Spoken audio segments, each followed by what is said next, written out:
Hi everybody, நான் உங்கள் Siva. Welcome to real ghost series. எப்போதும் போல இன்றைக்கும் ஆவிகள் ஆன்மாக்கள் இருக்குது அப்படிங்கிறத நிரூபிக்கும் வகையில் இருக்கக்கூடிய 5 திகிலூட்டும் சிசிடிவி ஆதாரங்களை அடிப்படையாக கொண்டு தான் இன்றைய காணொலியிலும் பயணிக்க போகிறோங்க. எப்போதுமே நம்ம நிகழ்ச்சிக்குள்ளே போகிறதுக்கு முன்னாடி கருட புராணத்தில் உள்ள ஒரு சின்ன குறிப்பை பார்த்துட்டு போவதை வழக்கமாக வச்சுட்ருக்கோம். அதன்படி இன்று நம்ம பார்க்க போகிற கருட புராணத்தினுடைய குறிப்பு, சப்ஸ்கிரைபர் ஒருத்தர் ஆவிகளை யார் எளிதாக தொடர்பு கொள்ள முடியும் அப்படின்னு சொல்லிட்டு ஒரு கேள்வி கேட்டிருந்தாருங்க. இதற்கு ஏற்கனவே கருட புராணத்தில் ஒரு ஆன்மா நம்மளுடைய அருகில் இருக்குது அப்படிங்கிறத எப்படி உணர்ந்து கொள்வது அப்படின்னு சொல்லிட்டு நம்முடைய சிசிடிவி எபிசோடில் ஏதோ ஒரு பாட்டில் சொல்லியிருப்பாங்க. ஆனால் தற்போது நான் சொல்லக்கூடிய இந்த தகவல், இந்த பேய்களை பற்றி ஆராய்ச்சி செய்யக்கூடிய இந்த பேரனாமல் இன்வெஸ்டிகேட்டர் அப்படின்னு சொல்லப்படக்கூடியவங்களும் அக்செப்ட் பண்ணிக்கூடிய ஒரு தகவலை தாங்க சொல்ல போகிறேன். இது கருட புராணத்திலும் இப்படி தான் இருக்குது. அதில் என்ன சொல்லப்பட்டுள்ளது அப்படின்னு சொல்லி பார்த்தா, பொதுவாகவே ஒரு மனிதன் இறந்த பின்பு அவனுடைய ஆன்மா நிறைவேறாத ஆசைகளுடன் இந்த கலியுகத்தில் சுற்றிட்டு இருந்துச்சு அப்படின்னா, அவங்க இந்த பூமியில் இருக்கும்போது யாரெல்லாம் நெருக்கமாக இருந்தாங்களோ அவங்க கிட்ட மறுபடியும் இறந்த பின்பு தொடர்பு கொள்ள வாய்ப்பு இருக்குது அப்படின்னு சொல்லி சொல்லப்படுகிறதுங்க. ஆனால் அப்படி தொடர்பு கொள்ள நினைக்கக்கூடிய அந்த நபர்களிடம் இந்த ஆன்மாக்கள் சில எக்ஸ்பெக்டேஷன், அதாவது எதிர்பார்ப்புகளை கொண்டு இருக்குங்க. அது என்ன எக்ஸ்பெக்டேஷன் அப்படின்னு சொல்லி பார்த்தா, ஒரு ஆன்மா எந்த நபரை தொடர்பு கொள்ள நினைக்குதோ அவங்க ரொம்ப மனதைரியம் மிக்கவர்களாக இருக்கணும் அப்படின்னு சொல்லிட்டு அந்த ஆன்மா எதிர்பார்க்குங்க. அதிலே ரொம்ப முக்கியமாக அந்த ஆன்மாவுக்கு அந்த நபர்கிட்ட சின்ன பயம் கூட இருக்கக்கூடாதுங்க. அப்போதுதான் அது எளிதாக ஈஸியாக தொடர்பு கொள்ள ட்ரை பண்ணுங்க. அதே மாதிரி அந்த ஆன்மா எந்த நபர் சொல்றாங்களோ அந்த நபரினுடைய முன்னாடி வந்து தோன்றாதுங்க. உணர்வுகளின் மூலியமாக தான் அந்த ஆன்மா அந்த நபருக்கு பதில்களை தெரியப்படுத்துங்க. அது எப்படி அப்படின்னு சொல்லி பார்த்தா, அந்த ஆன்மா தொடர்புகளை நினைக்கக்கூடிய அந்த நபர் மனசை ஒருநிலைப்படுத்தி தியானம் போன்ற அந்த விஷயங்கள்லாம் ஈடுபட்டு தன்னுடைய அருகாமையில் நடக்கக்கூடிய அந்த ஆக்டிவிட்டிஸை தன்னுடைய ஆள் மனது மற்றும் தியானத்தின் ஆற்றலை வச்சு நம்ம கண்டுபிடிக்கணுங்க. அப்படி செய்யும் போது அந்த ஆன்மா தன்னுடைய உணர்வுகளை அந்த நபருக்கு வெளிப்படுத்த வாய்ப்பு இருக்கு அப்படின்னு சொல்லிட்டு கருட புராணத்திலும் எழுதப்பட்டுள்ளதுங்க. இதையே தான் பேய்களை பற்றி ஆராய்ச்சி செய்யக்கூடிய பேரனாமல் இன்வெஸ்டிகேட்டர் அப்படின்னு சொல்லப்படக்கூடிய பெரிய ஆராய்ச்சியாளர்களும் சொல்றாங்க. அதற்கடுத்தாக ஒரு மனிதன் இறந்த பின்பு அந்த ஆன்மா அல்லது ஆவிக்கு இந்த பூமியில ஏதாவது ஒரு விஷயத்தை நடைமுறைப்படுத்தணும் அப்படின்னு நினைச்சு அப்படின்னா, அந்த ஆன்மா அந்த விஷயத்தை தானா செய்ய முடியாதுங்க. அதற்கு ஒரு பொருள் தேவை, அதாவது கருவி தேவை. அதற்கு என்ன பண்ணும் அப்படின்னா, இந்த மனதைரியம் இல்லாம எதை பார்த்தாலும் பயக்கக்கூடிய அந்த பலவீனமான நபர்களை டக்குன்னு அந்த ஆன்மா அவங்களுடைய உடம்பை ஆக்கிரமிச்சிரும் அப்படின்னு சொல்லிட்டு சொல்லப்பட்டுள்ளதுங்க. அப்படி வேறொரு ஆன்மா ஆக்கிரமிக்கிறவங்களை தான் நம்ம வந்து பேய் பிடிச்சிருக்கு அப்படின்னு சொல்லி சொல்றாங்க. மருத்துவத்துறையில் அது மல்டி பர்சனாலிட்டி டிசார்டர் அப்படின்னு சொல்லிட்டு சொல்றாங்க. இதையே நீங்க சைக்காட்ரிஸ்ட் கிட்ட போனீங்க அப்படின்னா சைக்காலஜி பிரச்சனை அப்படின்னு சொல்லி சொல்லுவாங்க. இவ்வளவுதான் வேறுபாடுகளுங்க மருத்துவத்துறைக்கும் இந்த பேய் பிடிக்கிறது அப்படின்னு சொல்றதுக்கும் இந்த சைக்காட்ரிஸ்ட் சொல்றதுக்கும். மூன்றுக்குமே வார்த்தைகள் தாங்க வெவ்வேறானது, ஆனா விஷயம் ஒண்ணுதான். இதுல இருந்து நம்ம தெரிஞ்சுக்க வேண்டியது என்ன அப்படின்னா, நாம உயிரோடு இருக்கும்போது நம்மளுடைய மனதும் நம்ம உடம்புல இருக்கக்கூடிய நம்ம ஆன்மாவும் நல்ல தைரியமா இருந்துச்சு அப்படின்னா வேறொரு ஆன்மா நம்மளுடைய உடலை ஆக்கிரமிக்க முடியாது, அதாவது பேய் பிடிக்காது அப்படின்னு சொல்லிட்டு நீங்க எடுத்துக்கலாங்க. இன்னொரு விஷயம், இந்த மனதைரியம் இல்லாம ரொம்ப பயந்த சுபாவமா இருக்கவங்க கிட்ட வேறொரு ஆன்மா அவங்களுடைய உடம்பை ஆக்கிரமிச்சு அதனுடைய செயல்பாடுகளை அதை செஞ்சுக்கலாம் அப்படின்னு சொல்லிட்டு எழுதப்பட்டுள்ளதுங்க. ஓகே நண்பர்களே, இன்றைய கருட புராணத்தினுடைய குறிப்பு போதும் அப்படின்னு நினைக்கிறேன். எப்போதும் போல இதை ஏற்றுக்கொள்வதும் ஏற்றுக்கொள்ளாதும் உங்களுடைய சாய்ஸ்லேயே விட்டுட்டு திகிலூட்டும் சிசிடிவி ஆதாரங்களை பார்க்க ஆரம்பிக்கலாம். வாங்க நிகழ்ச்சிக்குள்ள போறதுக்கு முன்னாடி, நீங்க இன்னும் நம்ம சேனலை சப்ஸ்கிரைப் பண்ணாம இருந்தீங்க அப்படின்னா வீடியோக்கு கீழே இருக்கக்கூடிய ரெட் கலர் இருக்கிற சப்ஸ்கிரைப் பட்டனை கிளிக் பண்ணி சப்ஸ்கிரைப் பண்ணிருங்க.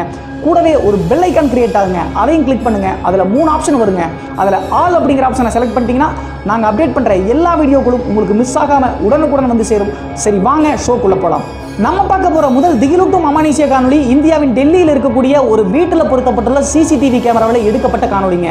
இந்த காணொலியில் அந்த வீட்டில் இருக்கக்கூடிய ஒரு பர்டிகுலர் இடத்துல இரவு 10 மணிக்கு இந்த கிட்ஸ் விளையாடக்கூடிய பால் தானாகவே அமானுஷ்யமான முறையில் செயல்படுவதை உங்களால் பார்க்க முடியுங்க.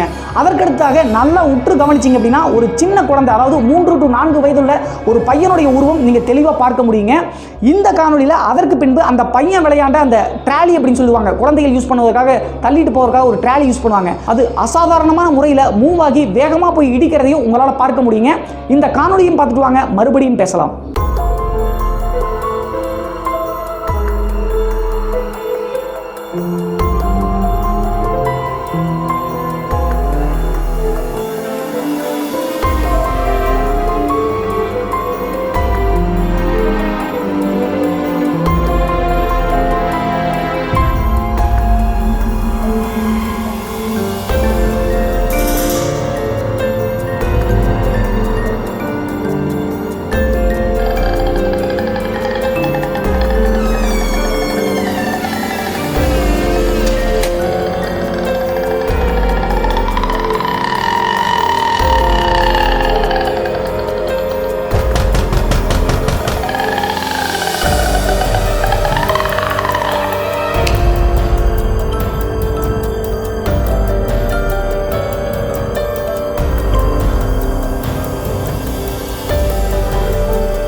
இப்போ இந்த காணொலியை பார்த்திருப்பீங்க. இந்த காணொலியில தென்பட்ட அந்த சின்ன பையனுடைய உருவம் அந்த வீட்டில் இருந்த தம்பதிகளுடைய குழந்தை தான் அப்படின்னு சொல்லி சொல்லப்படுகிறதுங்க.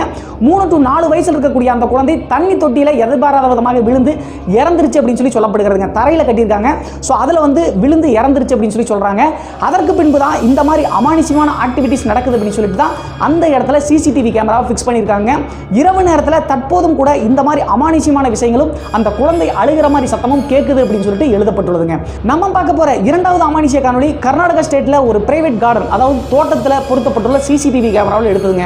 ஸோ அந்த தோட்டத்தில் பகல் நேரத்தில் இந்த டீசல் பேரல் அப்படின்னு சொல்லுவாங்க இல்லையா, அது எதற்காகவோ வச்சிருக்காங்க. அங்கே போயிட்டு ஒரு பையன் ஏதோ வேலை செய்யறதுக்காக செஞ்சுட்டு இருக்கான். அப்போது ஒரு மர்மமான பிளாக் ஷேடோ அவனை ஃபாலோ பண்றதை உங்களால் பார்க்க முடியுங்க. அந்த பிளாக் ஷேடோ எடிட்டிங் செய்யப்பட்டிருக்கலாம் அப்படின்னு சொல்லி தாங்க நானும் நினைச்சேன். ஆனால் நல்லா உற்று கவனித்தீங்கன்னா தெரியும், ஒரு சில நிமிடங்களில் அந்த பையன் வேகமாக பயந்து ஓடுறதை உங்களால் பார்க்க முடியுங்க. இந்த காணொலியும் பார்த்துட்டு வாங்க, மறுபடியும் பேசலாம்.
ஓகே ஃப்ரெண்ட்ஸ், இப்போ அந்த காணொலியை பார்த்துருப்பீங்க. இந்த காணொலியினுடைய பேக் ஸ்டோரி இல்லைங்க. ஆனால் ஒரு யூடியூப் சேனலில் இந்த காணொலி பற்றிய பேக் ஸ்டோரியில் என்ன சொல்லியிருக்காங்க அப்படின்னா, அந்த தோட்டத்தில் யாரோ ஒரு நபர், அதாவது அந்த தோட்டத்தில் வேலை செஞ்ச நபர் மருந்து குடிச்சு இறந்துட்டாரு, அவருடைய ஆன்மா தான் இப்படி செய்யுது அப்படின்னு சொல்லிட்டு எழுதியிருக்காங்க.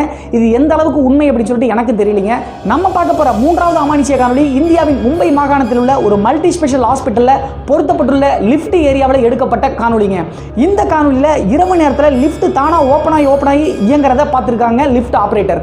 அதற்கு பின்பு லிஃப்ட்ல ஏதாவது பிரச்சனை இருக்குமா அப்படின்னு சொல்லிட்டு லிஃப்ட் என்ஜினியரை வச்சு செக் பண்ணி பார்த்திருக்காங்க.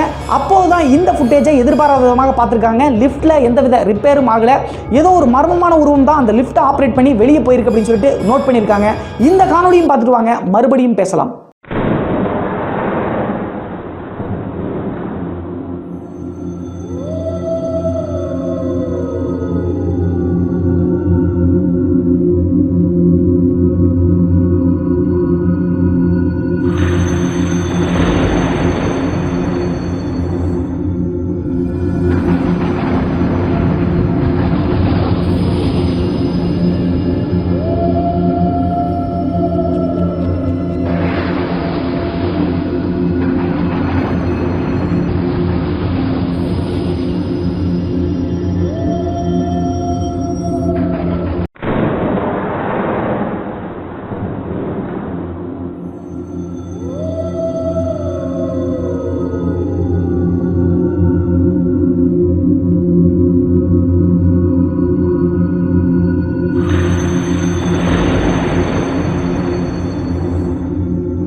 காணொலி பற்றிய பேக் ஸ்டோரியில் எந்த ஒரு குறிப்பிட்ட நபரையும் குறிப்பிடலைங்க. அந்த ஹாஸ்பிட்டலில் இறந்து போன ஏதாவது ஒரு நபரினுடைய ஆன்மாவாக இருக்கலாம் அப்படின்னு சொல்லிட்டு நம்பப்படுகிறதுங்க.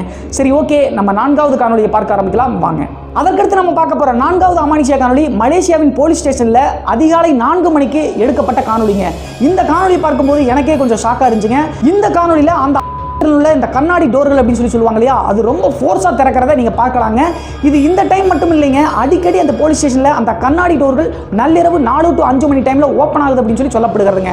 சாதாரணமாக அதை பார்த்தா காற்றுனால அப்படின்னு சொல்ல முடியாது. அந்த டோரை பார்த்தாவே தெரியும் அந்த கண்ணாடி டோர்கள் காற்றுனால அசைவதற்கு வாய்ப்பே கிடையாது.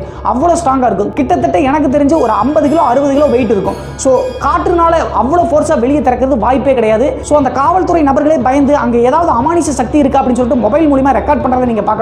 அந்த போலீஸ்காரங்களே பயப்படுறதையும் நீங்க பார்க்கலாம். சரி, இந்த காணொலியும் பார்த்துட்டு வாங்க, மறுபடியும் பேசலாம்.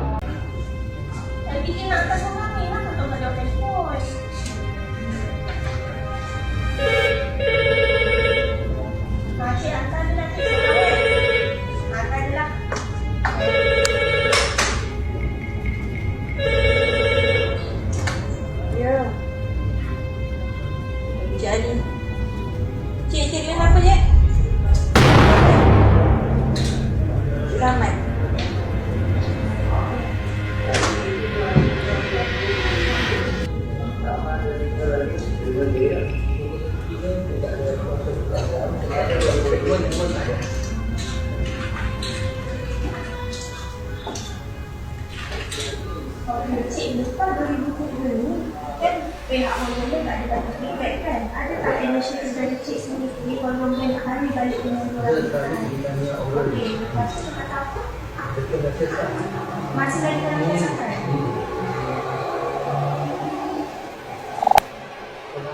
Jadi ikut cik nak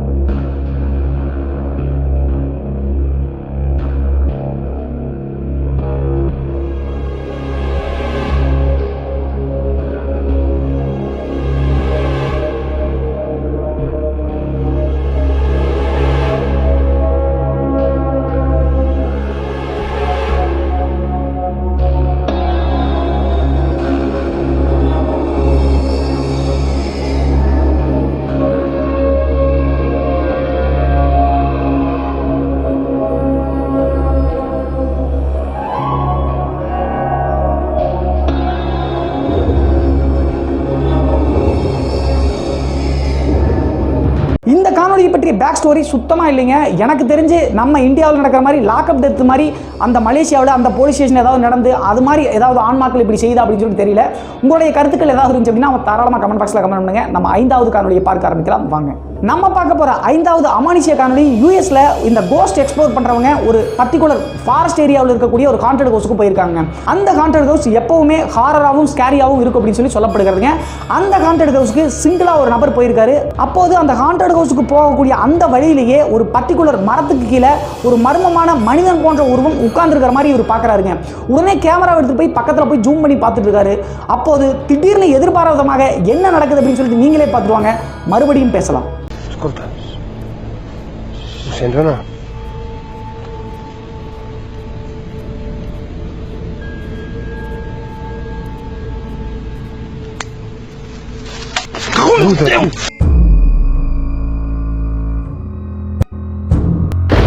okay friends, இப்போ பார்த்துருப்பீங்க அந்த மர்மமான உருவத்தை பார்த்துட்டு அந்த எக்ஸ்ப்ளோர் பண்ணுறவர் பயந்து ஓடுறதை உங்களால் பார்த்துருக்க முடியும்.